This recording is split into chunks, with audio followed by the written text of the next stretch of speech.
ఈ కొబ్బరి లడ్డు చాలా టేస్టీగా మరియు జ్యూసీగా ఉంటాయండి.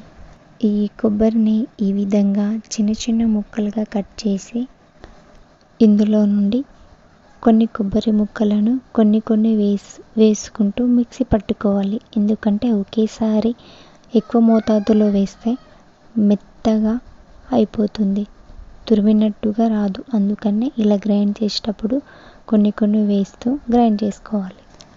ఇప్పుడు నాకు ఈ కొబ్బరి తురుము 1.5 కప్పు వచ్చిందండి. దీనికి 1/2 కప్పు తురిమిన బెల్లం తీసుకుంటే ఈ కొలత పర్ఫెక్ట్గా సరిపోతుందండి. 1/2 కప్పు నీళ్ళల్లోని సగభాగం నీళ్లను వేసి బెల్లాన్ని కరిగించాలి.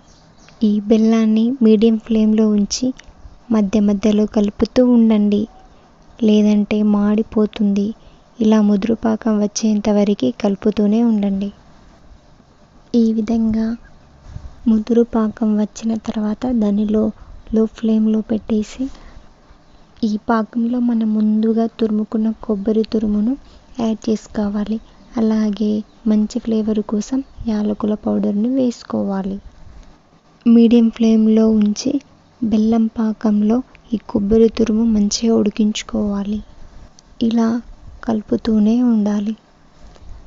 ఈ పాకం మొత్తం దగ్గర పడేంత వరకు లో టు మీడియం ఫ్లేమ్ అడ్జస్ట్ చేసుకుంటూ కలుపుకోవాలి. ఈ పాకం దగ్గర పడినాక దాన్ని కొంచెం తీసుకొని చిన్న లడ్డులాగా వచ్చిందంటే రెడీ అయినట్టే.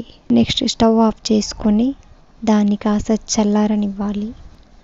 నెక్స్ట్ లడ్డులాగా చుట్టుకుంటే అంతే, ఎంతో టేస్టీకరమైన కొబ్బరి లడ్డు రెడీ అయిపోతుంది.